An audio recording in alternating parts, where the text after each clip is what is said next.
Ao embarcar em um cruzeiro ou balsa, você confia sua vida ao capitão e tripulação. A última coisa que você espera em uma emergência é que ele abandone o navio, deixando você para se virar sozinho. Este vídeo é uma compilação de vídeos que já foram publicados neste canal sobre capitães que abandonaram o navio antes de seus passageiros, com níveis crescentes de devastação. Caso já tenha visto um desses vídeos, avance pelos marcadores de tempo na descrição.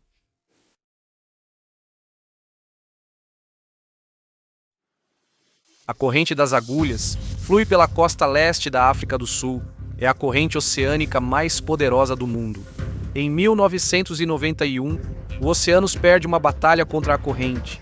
Ventos de 40 nós, ondulação de 9 metros, má manutenção e decisões ruins. Oceanus era um navio de cruzeiro francês de propriedade grega. O navio foi originalmente lançado em julho de 1952 como Jean Le Borgne, no Faux Chantier de la Garonne, em Bordeaux, sendo o último de 4 navios irmãos construídos para a Messagerie Maritime. Conte nos comentários o quanto deturpei esses nomes franceses. Ele tem 153 metros de comprimento, 20 metros de boca, 7 metros de calado e capacidade para 550 passageiros, além de 250 tripulantes. Seu primeiro fretamento como navio de passageiros é a rota entre Marsella, Madagascar e Maurício. Ao longo de mais de 20 anos, ele passa por várias mudanças de nome, incluindo Mykonai, Ancona e Eastern Princess, antes de ser registrado em Pireu, Pireus, Pereu, na Grécia como Oceanus em 1973. Construído como navio de passageiros para travessias oceânicas, o Oceanus foi amplamente reconstruído antes de operar como cruzeiro para a Epiratic Lines, da Grécia. Entre 1988 e 1991, a Epiratic Lines perde 2 navios. A nau capitânia deles, Pegasus, pega fogo e afunda em águas rasas, e o navio motor Júpiter colide com um navio de carga e afunda em 82 metros de profundidade, levando 4 vidas com ele. Em 1991, o Oceanus é fretado pela TFC Tours de Joanesburgo, na África do Sul, para uma temporada de 8 meses. O navio tem quase 40 anos e apresenta sinais de desgaste. Há várias placas do casco soltas, que são as chapas de metal que formam o casco externo do navio. Em uma viagem recente a Moçambique, o navio teve problemas com água de esgoto subindo por alguns chuveiros e vasos sanitários. Os reparos iniciam com a retirada de válvulas de retenção defeituosas dos tanques de esgoto. O tubo de ventilação é retirado do tanque de esgoto, deixando um buraco de 10 centímetros entre a sala dos geradores e o tanque de armazenamento. Os reparos não foram concluídos. As válvulas de retenção e o tubo de ventilação não são recolocados. Às 3 da tarde do dia 3 de agosto de 1991, o Oceanus parte de East London, na África do Sul, com destino a Durban. O horário de partida é atrasado devido a uma ameaça de bomba. O capitão Yannis Avranis, um marinheiro experiente com 20 anos de experiência como oficial e 30 como marinheiro, está no comando. À medida que o navio enfrenta ventos de 40 nós e uma ondulação gigante de 9 metros, as condições do mar ficam cada vez mais turbulentas. A tradicional festa de despedida com músicos e animadores Moss Hills e sua esposa Tracy está programada para acontecer no convés. O mar agitado obriga eles a mudar o local para o abrigo dentro do Four Seasons Lounge. Apesar dos melhores esforços de Moss, Tracy e da equipe de entretenimento do navio para criar um clima festivo, a maioria dos passageiros opta por ficar em suas cabines para enfrentar a tempestade. A tempestade se intensifica à medida que a noite avança. Durante o primeiro turno do jantar, os garçons lutam para manter o equilíbrio, tornando difícil carregar as bandejas de comida sem derramar. A comida escorrega das mesas de jantar enquanto o navio balança com as ondulação e o vento. Tudo o que você busca em um cruzeiro oceânico. Os navios têm uma abertura para o mar abaixo da linha d'água chamada de caixa do mar. Isso permite que o navio puxe água do oceano para resfriar os motores e distribuir para os tanques de lastro. A caixa do mar apresentou um vazamento. Às 9h30 da noite, na costa selvagem da Transkei, há uma pequena explosão na casa de máquinas. Em seguida, o navio perde energia. O engenheiro do navio informa ao capitão Avranis que a água está invadindo o casco, inundando a sala dos geradores, o que causou uma pequena explosão devido ao curto-circuito do gerador. Sem energia, os motores param e o navio começa a derivar em meio ao mar agitado. O nível da água continua subindo até alcançar o buraco de 10 centímetros no anteparo, onde deveria estar o tubo de ventilação de ar. A água do mar atravessa o anteparo e enche o tanque de esgoto. Com as válvulas de retenção deste tanque de armazenamento removidas para reparos, a água sobe pelos canos principais de drenagem. Chuveiros, vasos sanitários e unidades de descarte de resíduos conectados ao sistema permitem que a água flua do caixa de mar através do tanque de esgoto e suba para as cabines. A tripulação na casa de máquinas escapa dos compartimentos alagados. Em pânico, eles não fecham as escotilhas das anteparas do convés inferior, como prevê o procedimento padrão em emergências. Com o motor desligado, o navio perde a estabilidade gerada pelo impulso na ondulação. Enquanto o navio balança à deriva pelo mar agitado, as ondas batem contra as chapas externas do casco em deterioração. A tripulação não aciona os alarmes, nem faz qualquer anúncio para alertar os passageiros sobre a situação que estão enfrentando. Moss Hills, um músico do Zimbábue, e sua esposa Tracy, junto com seus colegas artistas, percebem que o navio está balançando de uma forma que não parece normal. O navio está adernando para Boreste e eles decidem investigar. Enquanto descem para os convéses inferiores, eles encontram água invadindo as cabines e os corredores. O oceano está afundando. Lorraine Betts, a diretora de cruzeiro, diz a eles que o capitão deu ordem à tripulação para abandonar o navio. A tripulação vai para os botes salva-vidas e inicia a evacuação do navio. Eles embarcam imediatamente quaisquer passageiros disponíveis, mas não lotam os botes salva-vidas antes de fugir. Eles nem lotam os botes salva-vidas antes de cortar os cabos. Moss e Tracy não perdem tempo e começam a lançar os botes salva-vidas restantes com até 90 passageiros em cada um. Os motores dos botes salva-vidas não funcionam e, por isso, eles ficam à deriva com a correnteza, o vento e as ondas. Com o navio adernando mais para Boreste, fica perigoso seguir lançando botes salva-vidas. Cerca de 220 pessoas ainda estão a bordo do navio que afunda. Moss Hills e vários passageiros sobem até a ponte para procurar membros da tripulação que possam ajudar na evacuação. A ponte está deserta. Moss usa o rádio para pedir socorro. O capitão Detmar, do navio porta-containers Ned Lloyd Mauritius, responde ao chamado de Mayday. Moss explica a situação, dizendo que é o guitarrista a bordo e que a tripulação não está na ponte. Após uma breve pausa para assimilar a incrível incompetência, o capitão Detmar começa a passar informações para Moss sobre como lidar com a situação. Em seguida, ele transmite as coordenadas do oceanos e solicita que navios nas proximidades prestem assistência, além de informar a situação às autoridades sul-africanas. A Marinha Sul-Africana e a Força Aérea Sul-Africana enviam 16 helicópteros para ajudar na operação de busca e resgate.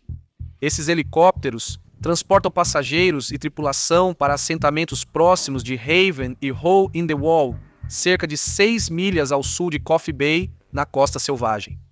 O capitão Detmar, no Ned Lloyd Mauritius, envia botes salva-vidas e tripulação para resgatar os passageiros.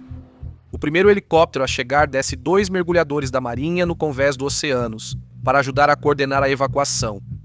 O capitão Avranis é o primeiro da fila. O mergulhador da Marinha, Paul Wiley, o empurra para o lado e diz para ele esperar até que mulheres, crianças e passageiros idosos sejam evacuados. Wiley então se afasta para procurar um passageiro idoso e, quando retorna, Avranis já empurrou os passageiros para o lado, se prendeu no arnês e está sendo içado para a segurança. Entre os 16 helicópteros de resgate, 13 são Pumas da Força Aérea Sul-Africana, dos quais 9 estão envolvidos em içar as 220 pessoas do convés da embarcação que está afundando, enquanto o restante procura sobreviventes na área. Os helicópteros de resgate realizam um balé aéreo, içando passageiros dos convéses de proa e popa. Os helicópteros se revezam para embarcar passageiros, levá-los até a costa e retornar ao navio. A diretora de cruzeiro Lorraine Betts assegura prioridade a idosos, mulheres e crianças. Os animadores Julian Butler, Moss Hills, Tracy Hills e Robert Boatman estão entre os últimos 5 a serem içados do convés do navio que afunda. Todas as 581 pessoas a bordo chegam em segurança à costa durante uma operação de resgate que dura 7 horas.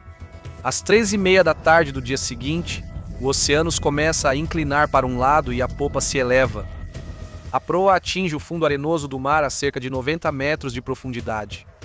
Mais de 60 metros da popa ficam acima da água. Minutos depois, o navio lentamente desaparece sob a linha d'água.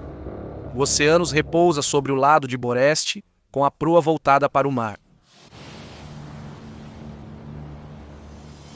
O capitão Avranes entra na mira dos holofotes. Assim como o capitão do Costa Concórdia, Avranes abandona o navio enquanto centenas de passageiros aguardam o resgate, contando apenas com os animadores do navio para ajudar na evacuação. Ele defende suas ações, alegando que deixou o navio cedo para organizar os esforços de resgate e depois supervisionar o resgate de um helicóptero.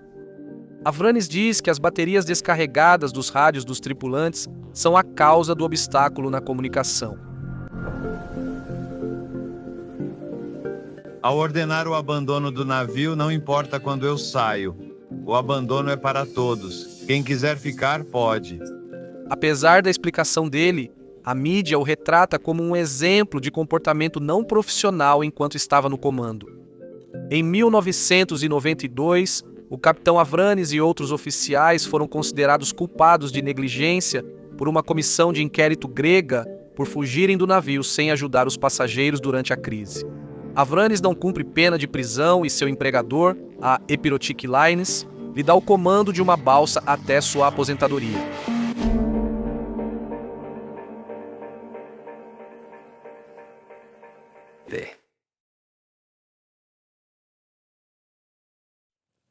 Os vikings sacrificavam um escravo ao seu deus do mar quando lançavam um navio. Hoje, a tradição é quebrar uma garrafa de champanhe no casco de um navio.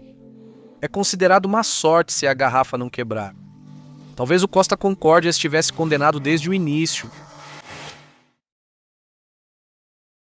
O Costa Concórdia pertence e é operado pela Costa Cruzeiros, famosa companhia italiana que integra a Carnival Corporation, responsável por metade dos navios de cruzeiro do mundo. Ele foi lançado em 2005 ao custo de US$ 600 milhões e é um dos maiores navios de cruzeiro da Itália.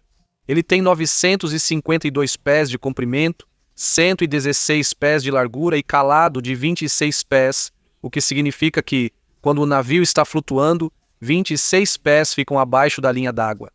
O navio pesa 60 mil toneladas, precisando deslocar o equivalente a 24 piscinas olímpicas de água para flutuar. Os convéses inferiores, abaixo da linha d'água, abrigam as funções mecânicas do navio, como casa de máquinas e usina de energia diesel-elétrica.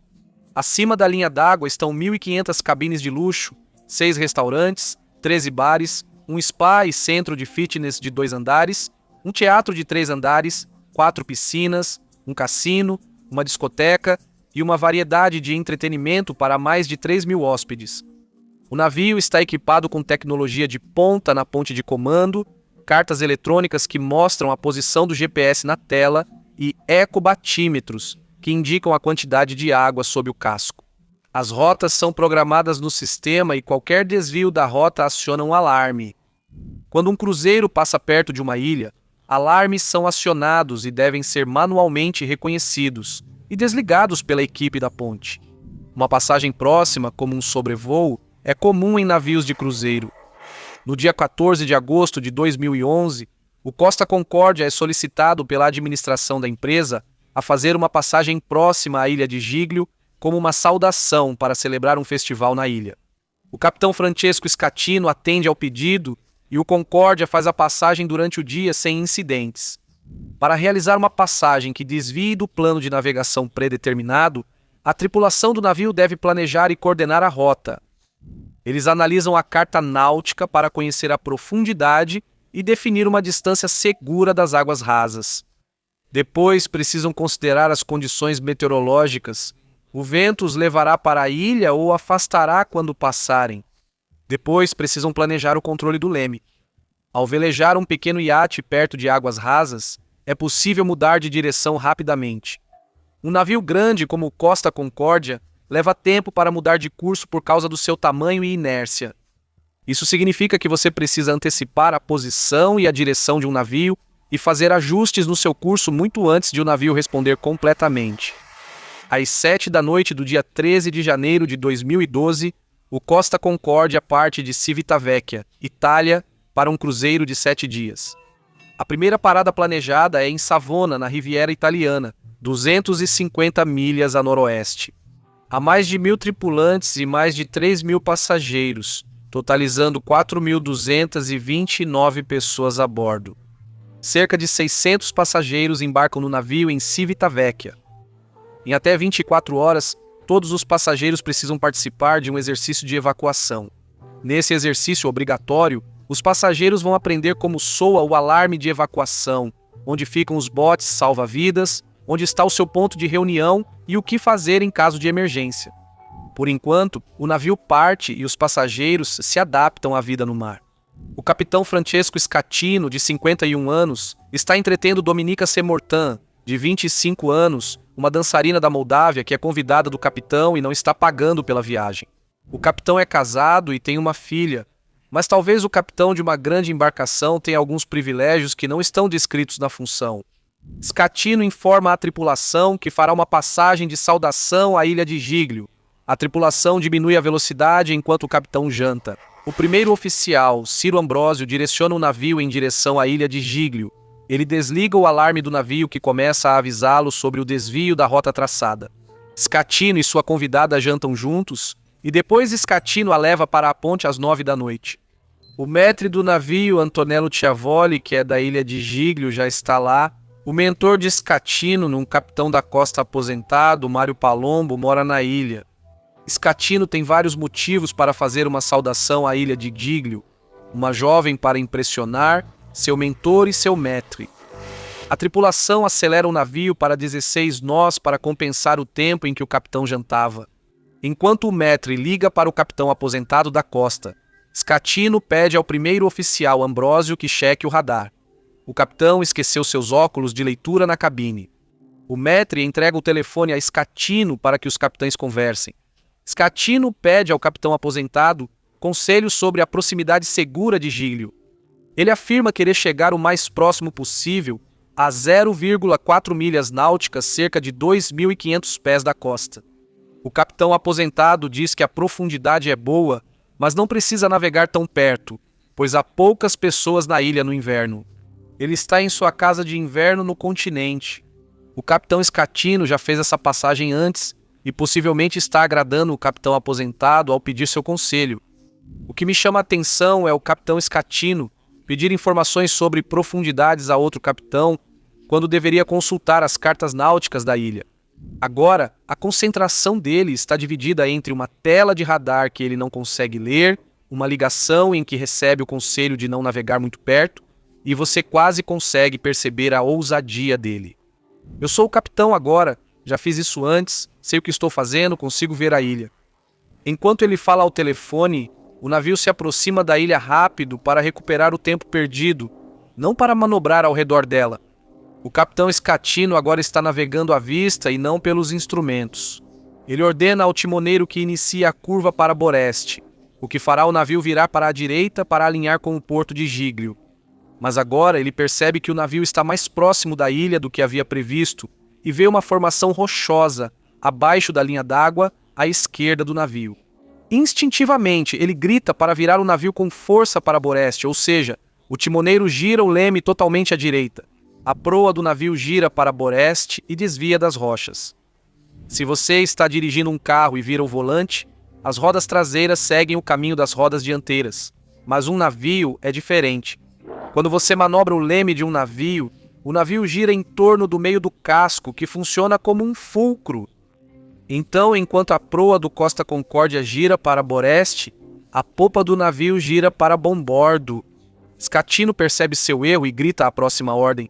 todo o leme a bombordo para corrigir a ordem anterior. Por um momento, a proa e o meio do navio passam pelas rochas. Muitos dos passageiros estão jantando quando há um estrondo repentino, seguido por um longo rangido, gemido e o som de metal se retorcendo como uma lata. O navio treme e estremece. Copos caem das prateleiras do bar, pratos deslizam das mesas de jantar e se espatifam no chão. O navio atinge o rochedo logo ao largo da ilha toscana de Giglio. O Recife é conhecido como La Escole e pode ser visto nos cartas náuticas do navio a cerca de 800 metros do porto.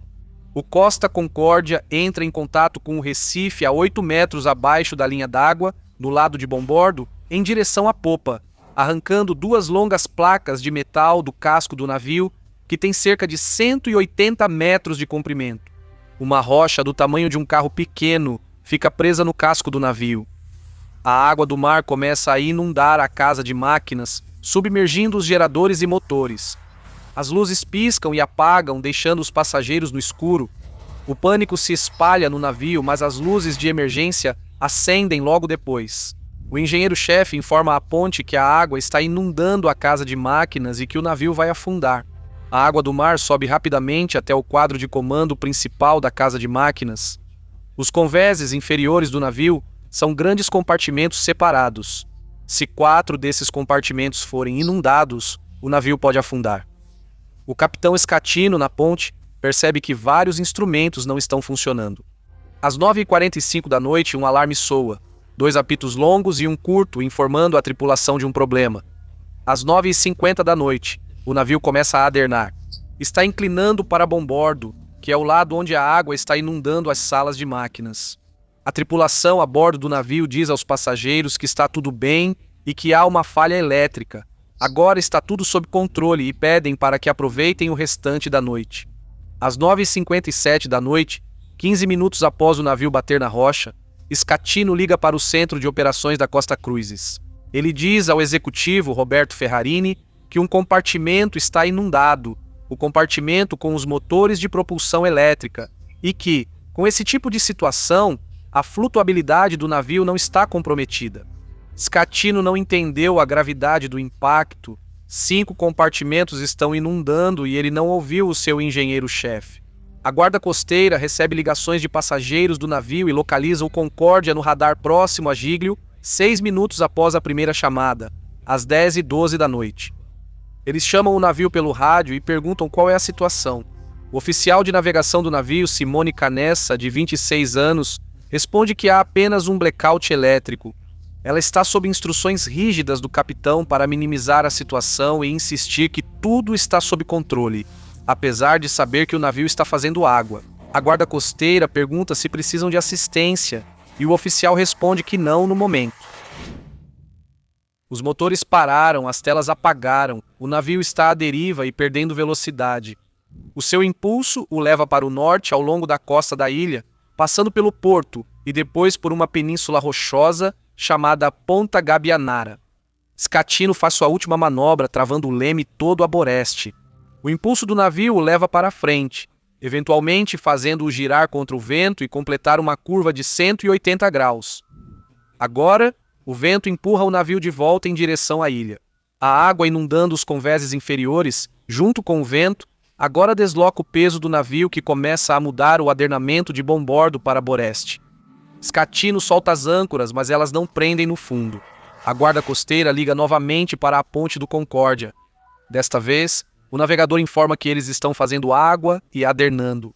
Às 10h26 da noite, Escatino fala com Roberto Ferrarini no centro de operações da costa e diz a ele que 2 compartimentos estão alagados e que está manobrando o navio para a terra. A realidade é que ele não tem controle algum. O vento e o que resta do impulso do navio estão levando-o em direção às rochas. Às 10h28 da noite, a guarda costeira envia um chamado de emergência para que todos os barcos da região se dirijam à ilha de Giglio. Às 10h44 da noite, o Costa Concórdia encalha em Ponta Gabianara, em cerca de 20 metros de profundidade. Os passageiros do Concórdia estão confusos e inseguros. O capitão Escatino deixa a ponte em estado de choque e observa o navio. 3.200 passageiros não sabem o que fazer. Mais de 1.000 tripulantes estão igualmente confusos. O segundo capitão, Roberto Bozio, inicia uma evacuação antecipada antes que as ordens oficiais sejam dadas. Essa decisão dos oficiais subalternos e da tripulação é considerada motim porque eles estão agindo sem instruções do capitão. Alguns tripulantes lançam balsas salva-vidas, enquanto outros orientam passageiros a retornarem às cabines. Falta liderança clara. Às 10h58 da noite, soam 7 apitos curtos e um longo, sinalizando que os botes salva-vidas devem ser lançados e que o navio deve ser evacuado. Quase 2.000 pessoas estão em pé no convés há 1 hora, esperando, sabendo o que vai acontecer, mas sem saber como proceder. As 600 pessoas que embarcaram no navio há poucas horas não participaram de nenhum exercício de evacuação. Ele estava planejado para o dia seguinte. Com o Concorde adernado para Boreste, não é possível baixar os botes salva-vidas do lado de bombordo. Alguns passageiros pulam nas águas frias para nadar até a costa. Ao abrir os portões dos botes salva-vidas, instala-se o caos. Um grito de mulheres e crianças primeiro intensifica o pânico. Os primeiros botes salva-vidas chegam ao porto de Giglio logo após as 11 da noite. Mário Pellegrini, vice-prefeito de Giglio, chega ao porto e vai até o navio em um bote salva-vidas, apenas para descobrir que não há ninguém no comando. Passageiros descem por escadas de corda na lateral do navio enquanto barcos se aproximam para embarcá-los. Em um intervalo de 1 hora e 15 minutos, quase 3.500 pessoas chegam em segurança ao porto de Giglio. Às 11h45 da noite, um helicóptero de resgate chega.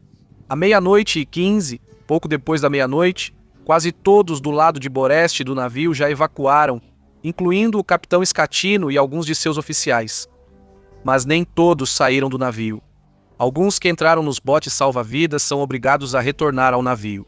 Quando o navio encalha nas rochas, aderna até quase 70 graus, tornando alguns botes salva-vidas inúteis. À 00h42, Gregório De Falco, no comando do resgate da Guarda Costeira, liga para o capitão Scatino em seu celular. O capitão Scatino explica que caiu em um bote salva-vidas e está sentado em uma rocha fora do porto de Giglio. De Falco, um ex-comandante da Marinha Italiana, perde a cabeça e grita com Scatino: "Volte para bordo agora, seu idiota!" Scatino diz a ele que vai coordenar o resgate de sua rocha. À 1 da manhã, quase 1.000 pessoas ainda estão a bordo. Barcos de resgate e helicópteros continuam a evacuação, resgatando pessoas da água e do navio. Às 4h46 da manhã, a evacuação é registrada como concluída. Bombeiros iniciam buscas por sobreviventes. 32 pessoas morreram ou estão desaparecidas. Scatino não retornou ao navio para auxiliar na evacuação. Os sobreviventes são levados ao porto de Santo Stefano, onde é criado um centro de coordenação e assistência. Autoridades proíbem embarcações privadas e criam zona de exclusão de 1 milha náutica ao redor do navio. De 14 a 30 de janeiro, mergulhadores da Guarda Costeira Italiana e do Corpo de Bombeiros buscam desaparecidos no navio. O chefe da Guarda Costeira Italiana, Marco Brusco, confirma que 29 pessoas, 4 tripulantes e 25 passageiros ainda estão desaparecidos. A escuridão total e os móveis à deriva no navio criam um ambiente perigoso para os socorristas. Os mergulhadores trabalham em duplas. Eles usam um padrão de busca em zigue-zague nas áreas designadas. Cada mergulho é planejado para durar 40 minutos.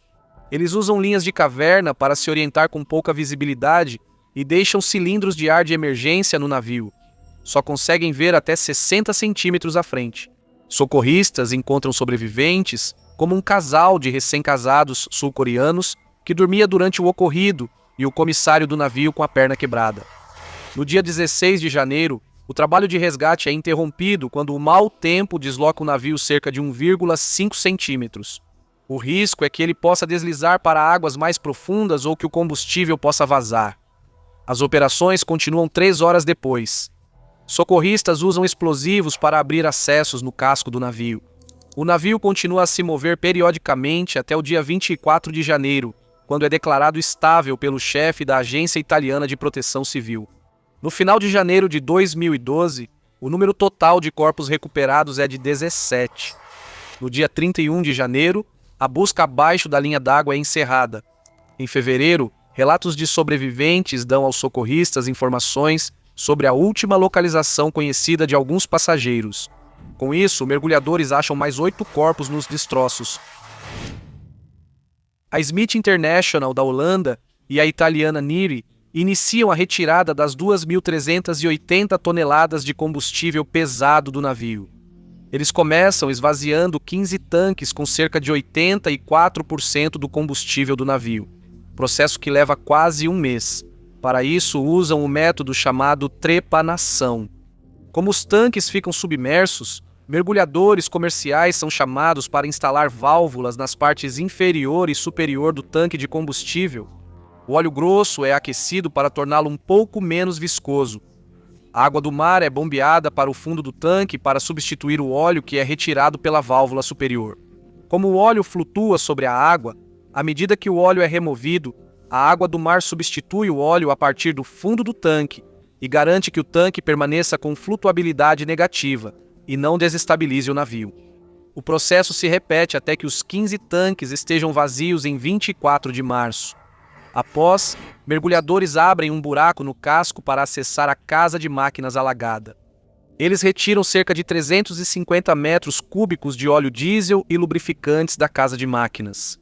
Fora do navio, equipamentos robóticos de busca e resgate localizam mais 5 corpos entre os destroços e o fundo do mar.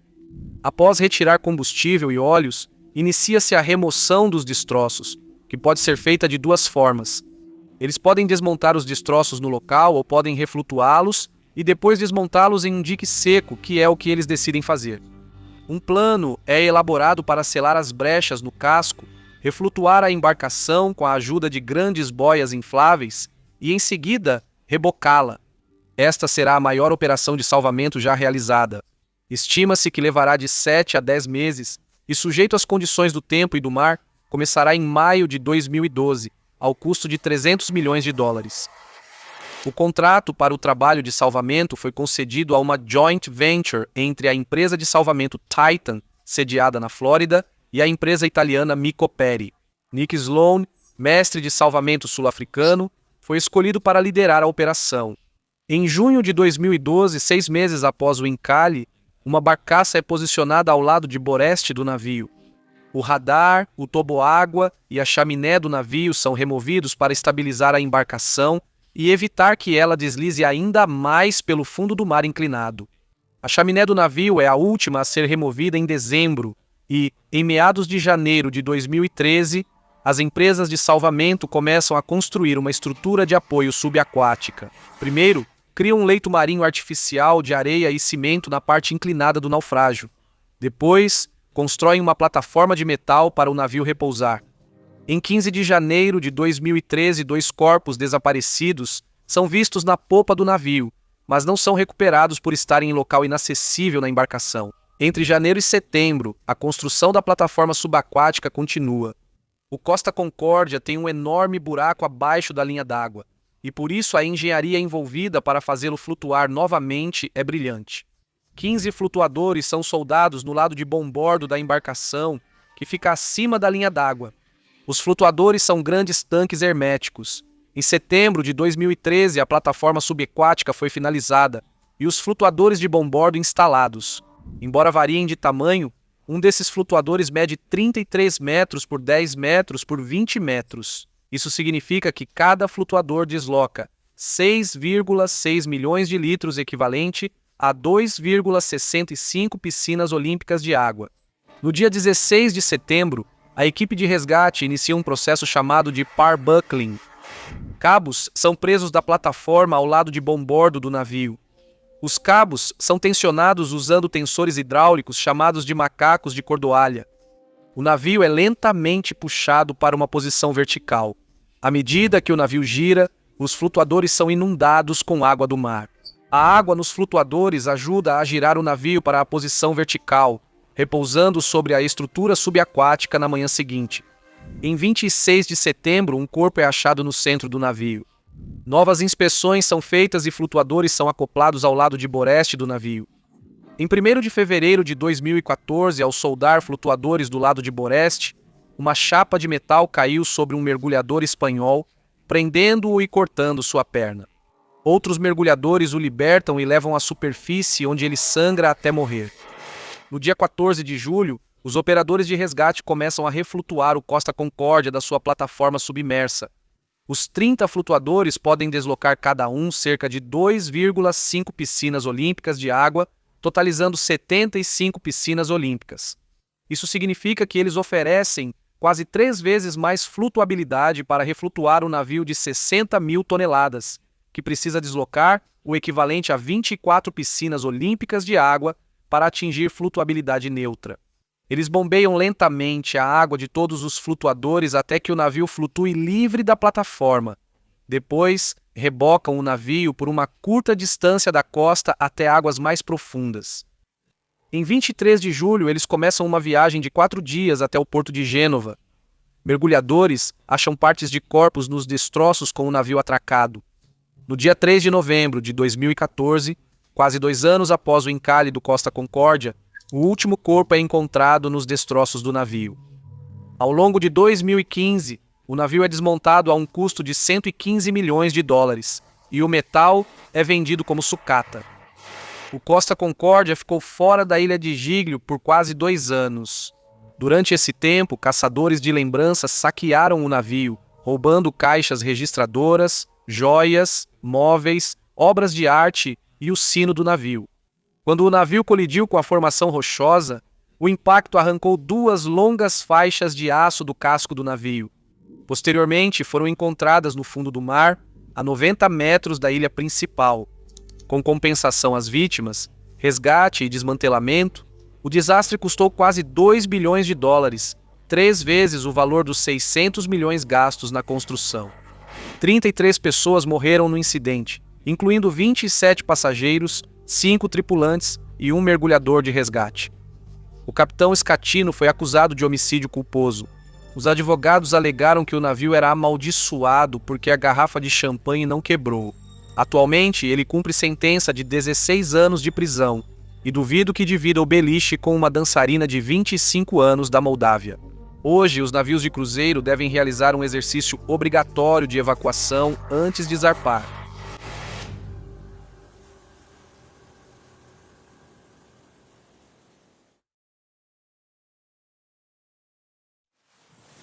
Em uma manhã calma de abril, uma grande balsa de passageiros sul-coreana começa de repente a dernar fortemente enquanto faz uma curva de rotina navegando pelo canal entre as ilhas. Há 443 passageiros a bordo, incluindo 325 estudantes do ensino médio em excursão escolar para a ilha de Jeju.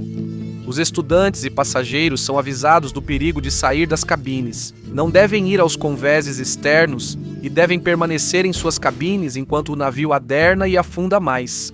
Alguns ignoram as ordens e vão para o topo do navio. Outros confiam nas instruções do capitão e da tripulação. Pesquisei essa história o melhor que pude. Sempre que possível, usei relatórios oficiais para confirmar os detalhes e, em alguns momentos, resumi para contar a história da forma mais sucinta possível. Esse é meu entendimento dos fatos. Se você pesquisou mais ou tem informações extras, compartilhe nos comentários. O Sewol é uma balsa Ro-Pax com 145 metros de comprimento e 22 metros de largura, com capacidade para transportar 921 passageiros, 88 carros e 60 caminhões. Ro-Pax significa uma embarcação roll-on roll-off com instalações para passageiros. De 1994 até 2012, o Sewol navegou no Japão sob o nome de Ferry Namino, como um navio de transporte de carga e passageiros para a empresa japonesa A-Line Ferry.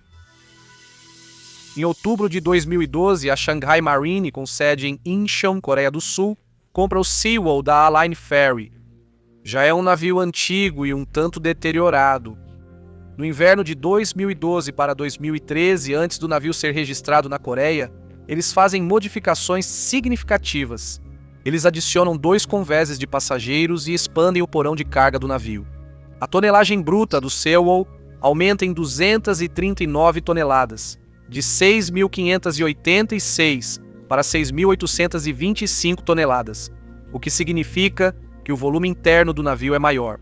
A capacidade de passageiros aumenta em 116 pessoas, chegando a um total de 956 pessoas, incluindo a tripulação. As modificações empurram o centro de gravidade do navio para cima em meio metro e para longe da linha central.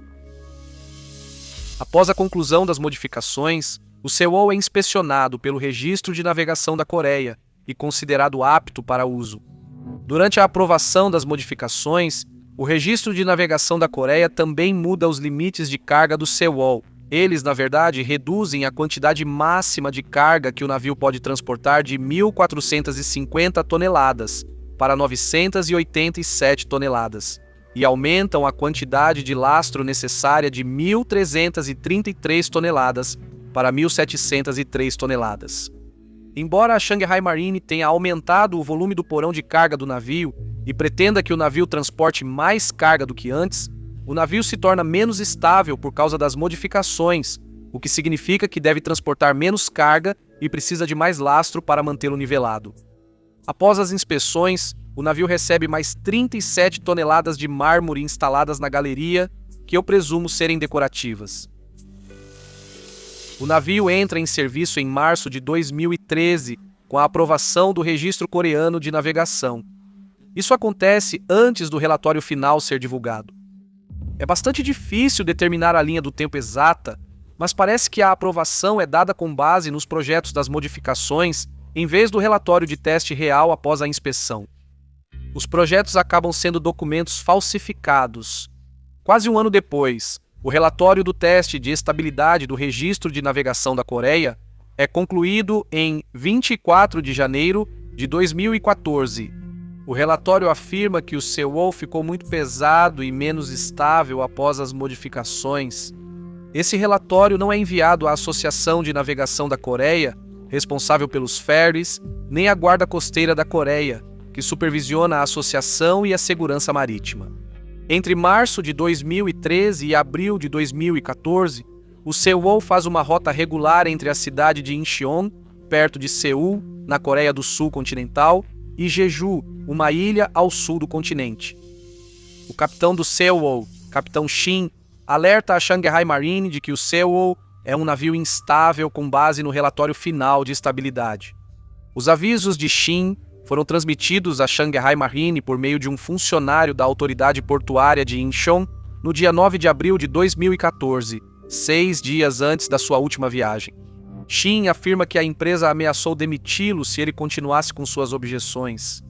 Ele também pede reparo no equipamento de direção defeituoso em 1º de abril, mas não é atendido antes do navio afundar. No dia 15 de abril de 2014, o M. Sewol se prepara para zarpar de Incheon para Jeju em sua rota normal. O navio está programado para sair do porto às 6h30 da noite, mas a neblina reduz a visibilidade para cerca de meia milha náutica. Então, as autoridades portuárias adiam a partida. Apesar do limite máximo de carga ser de 987 toneladas, o Sewol embarca 2.147 toneladas de carga. Na verdade, alguns dos tanques de lastro são esvaziados para acomodar a carga. O navio tem só 761 toneladas de lastro, em vez das 1.703 com as quais está registrado para navegar. Não tenho certeza se eles substituem intencionalmente o lastro por carga e calculam a distribuição do peso, ou se estão apenas tentando colocar o máximo de carga possível. De qualquer forma, a carga não está presa corretamente antes do navio sair do porto. Os avisos de neblina são suspensos por volta das 8h30 da noite. Às 9 da noite, o navio Sewol parte do porto de Incheon, na Coreia do Sul. O Sewol é o único navio a deixar o porto naquela noite. Ele faz regularmente 3 viagens de ida e volta por semana de Incheon para Jeju. Cada trecho de 264 milhas da viagem leva 13 horas e meia para ser concluído. O Sewol cobre essa rota desde março de 2013 e até agora já fez a viagem de ida e volta um total de 241 vezes. Ele parte com 443 passageiros, 33 tripulantes e mais de 2.000 toneladas de carga, incluindo 185 carros. Entre os 443 passageiros a bordo, há 325 estudantes e 15 professores animados com a excursão para a ilha de Jeju. Eles são da Daewon High School em Anson, perto de Incheon. O capitão titular, Shin, está de férias. O navio está agora sob o comando do capitão Lee Jun-suk, de 69 anos, que assumiu recentemente o comando do navio sob um contrato de 1 ano, pelo qual recebe cerca de $2.500 por mês. Ele é um capitão experiente, com mais de 40 anos de mar, e já comandou o Sewol nessa rota antes. Na manhã seguinte, 10 horas após o início da viagem, o navio avançou bem pela costa oeste da Coreia do Sul. Os passageiros acordavam após a noite em suas cabines. A maioria dos estudantes divide cabines e passou a noite e manhã rindo, brincando e conversando sobre a viagem. O Sewol está a sudoeste do continente sul-coreano, um pouco afastado do canal de Mangol, entre o arquipélago de Mangol e o arquipélago de Gyusha. Espero estar pronunciando esses nomes corretamente. Às 7h30 da manhã, o terceiro oficial do navio Park Hun-kyu assume o plantão na ponte do Sewol. O capitão Lee está descansando em sua cabine particular. Park é um jovem e relativamente inexperiente oficial de navio, com 25 anos de idade e apenas 1 ano de experiência prática em navegação. 5 meses dessa experiência vem do trabalho no Sewol. Ela está navegando o navio com o timoneiro Cho Jun-ki ao leme. O Sewol está seguindo em um rumo de aproximadamente 165 graus, a uma velocidade de cerca de 20 nós enquanto se dirige para o canal de Mangol. O canal de Mangol tem algumas das correntes de maré mais rápidas e imprevisíveis das águas da Península Coreana. Navegar por ele exige muito cuidado, mas economiza tempo e navios modernos com tripulações bem treinadas, como o Sewol, costumam seguir esse trajeto regularmente. O capitão do Sewol escolheu essa rota para economizar tempo após a partida atrasada de Incheon.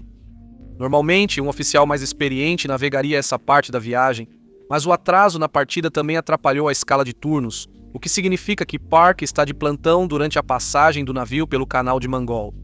As condições estão calmas, com vento e ondulação leves e boa visibilidade. Às 8h20 da manhã, o navio está a pouco mais de 2 milhas náuticas do canal. Park ordena que Cho mude o sistema de direção do piloto automático para a direção manual. Ela quer controle total sobre o leme do navio para esta parte importante da viagem. Quando o Sewol chega ao canal às 8h27 da manhã, está em um rumo de cerca de 137 graus. As áreas mais largas do canal contêm perigos de rochas e águas rasas, mas não há perigos no caminho que o Sewol vai percorrer. Quando o navio se aproxima da sua última curva, o café da manhã é servido na cafeteria. A maioria dos passageiros já está de pé, circulando e iniciando o dia. A cafeteria está cheia de estudantes. Outros passageiros estão no convés externo, fumando, se divertindo pelo navio ou ainda dormindo. Às 8h40 da manhã, Park e Cho estão na ponte lado a lado, perto do timão do navio. Às 8h46 da manhã, o Sewol está navegando a uma velocidade de 18 nós em um rumo de aproximadamente 135 graus. Park ordena que Cho mude o rumo de 135 para 140 graus. Cho muda o rumo e nota o navio adernar levemente, mas não acha necessário comentar com Park. Após Cho mudar o rumo para 140 graus, Park verifica no radar se está satisfeita com a direção do navio. Às 8h48 da manhã, Park ordena outra mudança de rumo para 145 graus. Mais uma vez, Cho vira o navio, mas ele gira mais rápido do que esperava e continua mesmo após centralizar o leme. Cho rapidamente faz 2 manobras para bombordo para compensar. No total, ele gira o leme 5 graus para a esquerda. O navio não reage, continua virando para a direita. Park nota que o navio está adernando muito e acha que isso faz ele virar mais rápido para boreste do que o normal. Ela diz para Cho girar o leme na direção oposta. O que ela quer dizer é para conduzir o navio para bombordo. Ela não sabe que Cho já virou para bombordo. Ao ouvir a ordem, Cho acha que Park sabe que ele já está indo para bombordo e entende que ela quer que conduza o navio para boreste. Isso é na direção da guinada descontrolada do navio em vez de afastar-se dela. Cho gira o leme para boreste e a falta de comunicação entre os 2 marinheiros agrava ainda mais a situação do navio. Há uma sensação geral de confusão e Shaw exclama com a voz aflita que o leme não está funcionando. No refeitório, as pessoas começam a se perguntar se algo está errado ao perceberem que os pratos e as mesas estão inclinando. Eles sentem o navio virando e acham que é normal. O navio vira 15 graus para Boreste por um total de 40 segundos, mas acaba girando cerca de 45 graus para a direita. Depois, gira mais 22 graus no mesmo lugar por 20 segundos. É como virar um pouco o volante e as rodas traseiras derraparem ao passar por uma mancha de óleo. Logo, o navio aderna muito para bombordo, deixando claro que algo está errado. É possível que as correntes tenham piorado essa situação. Então, os passageiros ouvem um estrondo vindo dos níveis inferiores do navio, quando a carga se solta das amarrações mal feitas. O navio aderna ainda mais para bombordo. Às 8h50 da manhã, o céu está adernando 30 graus para o lado esquerdo. Os passageiros de repente se veem em um navio que está virando, o começo de um destino trágico para alguns. O capitão Lee corre de sua cabine para a ponte. Logo, todos os oficiais estão na ponte. Cho desliga os motores do navio e ele fica à deriva, de lado. O jovem terceiro oficial Park, que está compreensivelmente chocado com a rapidez e a gravidade da inclinação do navio, começa a chorar.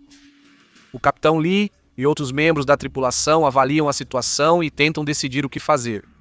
Lee não sabe dizer se o navio vai afundar, mas seu foco muda para a segurança dos passageiros. Às 8h52 da manhã, Lee e sua tripulação começam a planejar o resgate enquanto tentam recuperar o controle da embarcação. Eles precisam ser muito cuidadosos sobre como gerenciar a situação para que todos possam ser resgatados com segurança do navio, caso isso se torne necessário. A tripulação faz anúncios aos passageiros enquanto o navio aderna lentamente. Eles dizem para todos não se moverem, para ficarem onde estão, e que é perigoso se eles se movimentarem pelo navio. Essas mensagens são transmitidas pelo alto-falante do navio e repetidas até a água invadir as cabines dos passageiros. Muitas das mensagens pedem especificamente para que os alunos da escola Danvon fiquem parados.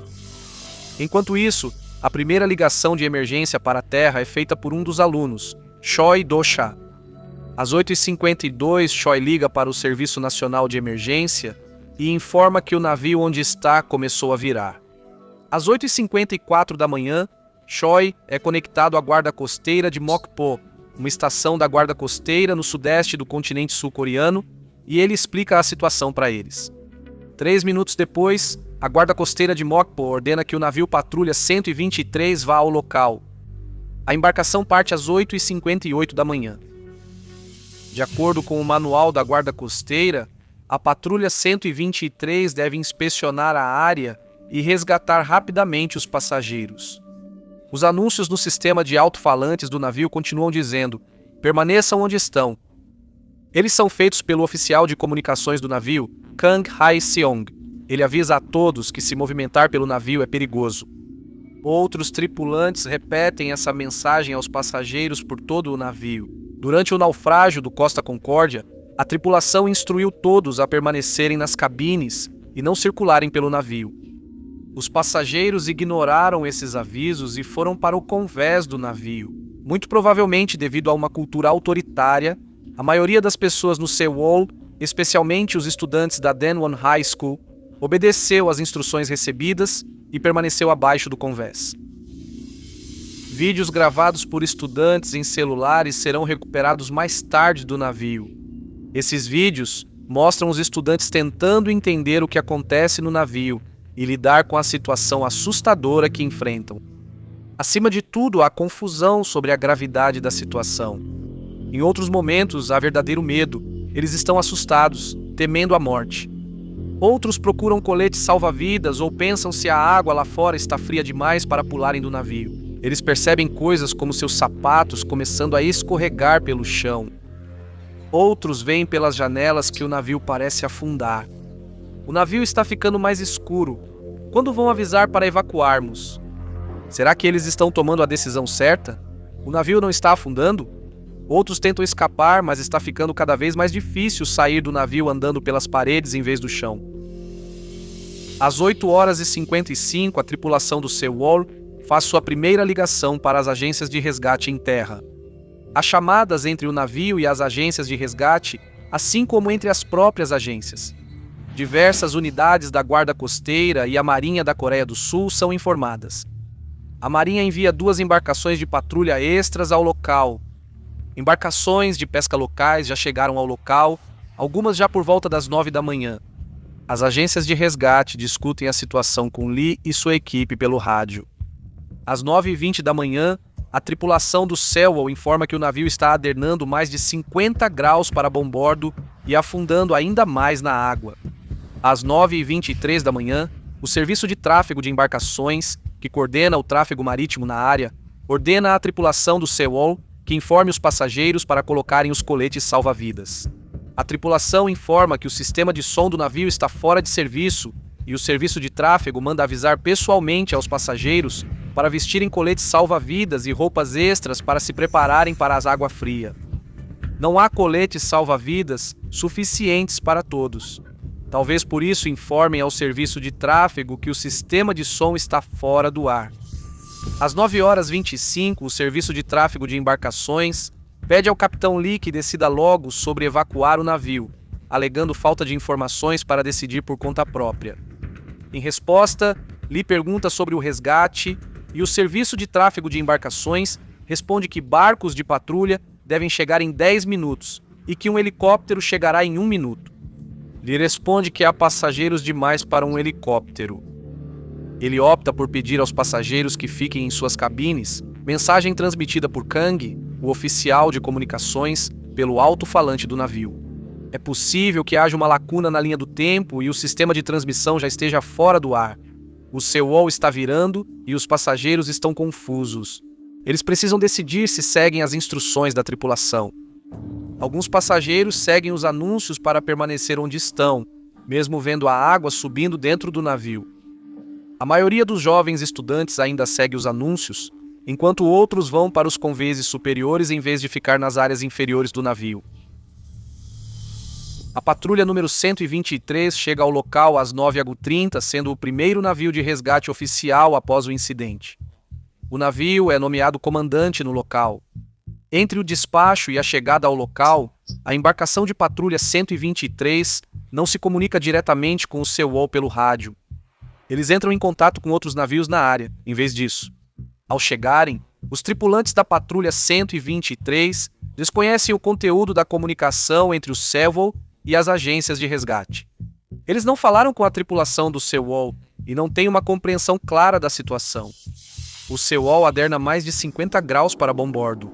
Às 9h33, após confirmar que navios próximos ofereceram ajuda ao resgate, o serviço de tráfego ordena que todos lancem botes salva-vidas para os passageiros. A embarcação de patrulha número 123 inicia as operações de resgate às 9h38 da manhã, quando envia um bote inflável de resgate. Os socorristas anunciam por 5 minutos para que todos abandonem o navio e pulem na água. A decisão de abandonar o navio não é tomada pelo capitão Lee ou pela tripulação do navio. Às 9h38, a comunicação entre o serviço de tráfego e o Sewol é interrompida. Cerca de 3 minutos depois, aproximadamente 150 a 160 passageiros e tripulantes pulam no mar. Agora, para evacuar os passageiros presos no navio, a tripulação do Sewol precisaria descer ao convés inferior em um navio afundando e enfrentar a morte quase certa. Isso não acontece. Simplesmente já é tarde demais. Passageiros no convés superior e os que pulam na água são resgatados. Os socorristas não conseguem entrar no navio para resgatar os passageiros presos porque o adernamento do navio é muito severo. Incrivelmente, uma das primeiras pessoas resgatadas é o capitão do navio Lee, que foi fotografado saindo do Sewol para outro barco apenas de roupa de baixo. Centenas de passageiros permanecem no navio, seguindo as ordens de Lee para ficarem onde estão, enquanto ele o abandona. O timoneiro Cho, o imediato e o segundo oficial foram dos primeiros a ser resgatados com o capitão Lee às 9h46 da manhã. Tripulantes presos na casa do leme do Sewol são resgatados após quebrarem as janelas. Dos 172 sobreviventes, mais da metade é resgatada por barcos de pesca e embarcações comerciais que chegam antes dos barcos de resgate. O Sewol afunda com centenas de passageiros, principalmente crianças ainda a bordo. Eles fizeram o que lhes foi dito e permaneceram abaixo do convés. As cabines deles estão se enchendo de água e agora eles não têm como escapar. Eles continuam fazendo ligações e enviando mensagens de seus celulares enquanto o navio vira e afunda.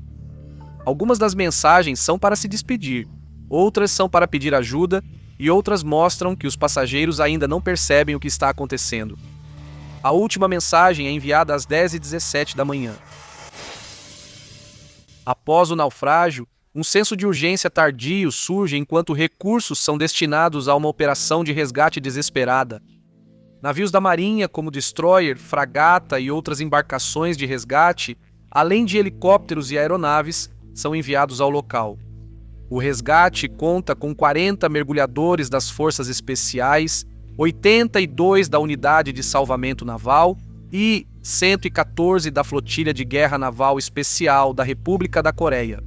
O Exército da República da Coreia envia unidades, entre elas 150 soldados do Comando de Guerra Especial e 11 ambulâncias. Tentativas são feitas para mergulhar no navio, mas o sedimento agitado no fundo do mar, a cerca de 40 metros de profundidade, torna impossível para qualquer pessoa entrar. Os socorristas não conseguem entrar no navio durante todo o dia.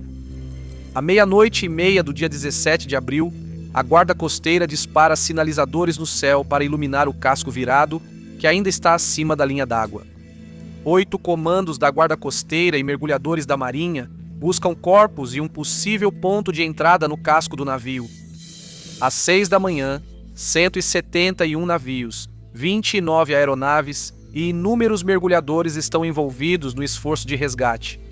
Durante todo o dia 17 de abril, os mergulhadores continuam tentando acessar o local.